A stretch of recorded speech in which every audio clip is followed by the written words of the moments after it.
పార్థాయ ప్రతిబోధితాం భగవతా నారాయణేన స్వయం వ్యాసేన గ్రథితాం పురాణమునినా మధ్యే మహాభారతం అద్వైతామృతవర్షిణీం భగవతీం అష్టాదశాధ్యాయినీం అంబా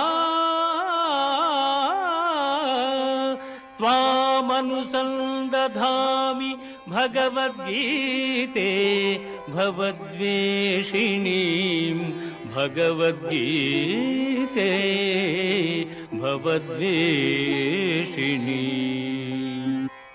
భగవద్గీత మహాభారతము యొక్క సమగ్ర సారాంశము. భక్తుడైన అర్జునునకు అనర్చిన ఉపదేశమే గీతా సారాంశము. భారత యుద్ధము జరగరాదని సర్వవిధములా భగవానుడు ప్రయత్నించెను. కాని ఆ మహానుభావుని ప్రయత్నములు వ్యర్థములాయను. అటు పిమ్మట శ్రీకృష్ణుడు పార్థునకు సారథి అయి నిలిచెను.